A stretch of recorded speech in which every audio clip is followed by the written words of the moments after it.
Medieval peasants had it tough and their grocery bills were non-existent because, well, they didn't have grocery stores. Instead, they survived on whatever they could scrounge up, grow, or borrow from the neighbors, which often led to a fun game of Who Stole My Turnip? At the top of the peasant menu was pottage, the medieval version of a house guest who just won't leave, except this guest was genuinely welcome. Pottage was the ultimate waste not, want not dish, simmered over the fire for days, sometimes weeks. It was like the world's oldest slow cooker meal, but with much less variety and a lot more patience. Imagine cooking a pot of soup that you just keep adding to, like a never-ending buffet, minus the deliciousness of modern choices. What went into this hearty concoction? Well, if you could find it and it was cheap, it went in. The base was usually whatever grain was on sale, oats or rye boiled into a thick porridge. Then came the vegetables, turnips, onions, leeks, and whatever else the garden decided to produce that day. If they were feeling fancy after a successful hunt, they might toss in a scrap of meat or a slice of salt pork, just enough to flavor the whole pot without actually making it a meat dish. Now, how much pottage were they eating? Studies suggest that medieval peasants might down 2 to 3 pints of this stuff daily. Yes, that's right. Pottage was the fuel of the feudal system. Not exactly Instagram-worthy, but it kept generations alive through famines and plagues. Think of it as medieval meal prep, but instead of Tupperware, they had a pot that could probably tell stories of all the things it had simmered over the years.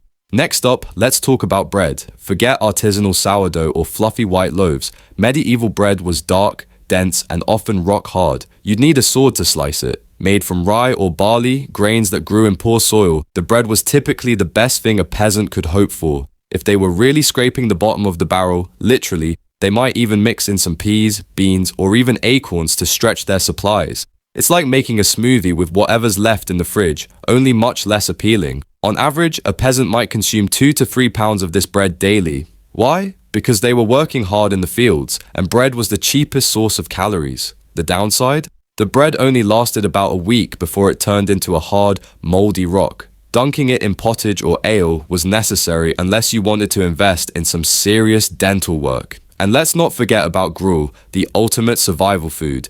If pottage was the beloved house guest, gruel was the awkward cousin nobody wanted to invite. Made from boiling down grains with lots of water, it was thin, watery, and bland. Imagine a sad soup that only filled your stomach but didn't satisfy any cravings. During famines, gruel became the main course, often served to even the monks who were supposed to be fasting but were clearly just hungry. Then came the turnips, the unsung heroes of the medieval diet. These little root veggies could thrive in poor soil and were super easy to grow. They were like the overachievers of the vegetable world, yielding up to 15 pounds from a single seed. Turnip stew was about as fancy as it got, and when properly stored, they could last for months. Just make sure to hold your nose when reheating them. They weren't exactly known for their pleasant aroma.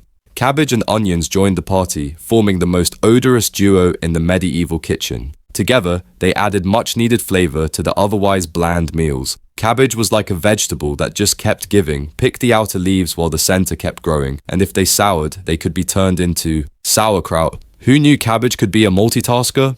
Now, the quest for protein led peasants to the humble mushy peas and beans. These bad boys were packed with protein and were the saving grace when meat was scarce. Imagine a mashed pea paste that looked like baby food, but packed enough nutrition to keep you going through long days in the fields. On the downside, they were also known to cause some serious gas, which could clear a medieval hut faster than the plague.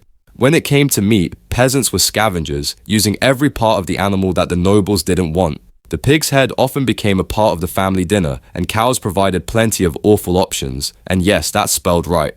If it couldn't kill you, it was food. Talk about a waste not mentality. Fishing was also on the menu, with salted herring being the fast food of the Middle Ages.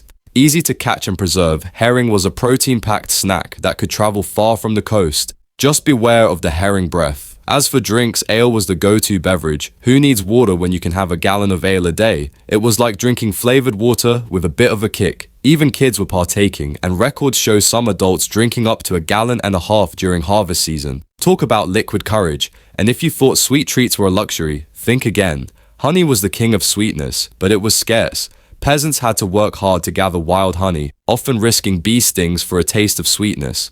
Wild berries were also a seasonal delight, with berry picking often becoming a community event. Just imagine the joy of finding a handful of berries after weeks of bland meals. The forest held many secrets for the resourceful peasants who gathered nuts like acorns and chestnuts. Chestnuts were the bread tree of the woods, providing starchy nutrition similar to grain. Acorns, on the other hand, required a bit more work to make edible but could save lives during tough times.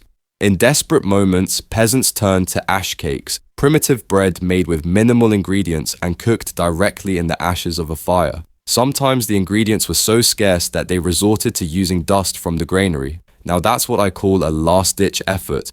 Finally, the pièce de résistance was whatever bits and pieces were around. Medieval peasants were kitchen improvisers, creating meals from scraps and leftovers. It was the original clean out your fridge approach, turning whatever was available into something that could fill their bellies. In conclusion, medieval peasants were the true culinary warriors of their time, turning hardship into creativity. Their meals might not be winning any gourmet awards, but they sure knew how to make the most of what they had. So the next time you complain about your grocery bill, just remember, at least you don't have to survive on pottage and turnips.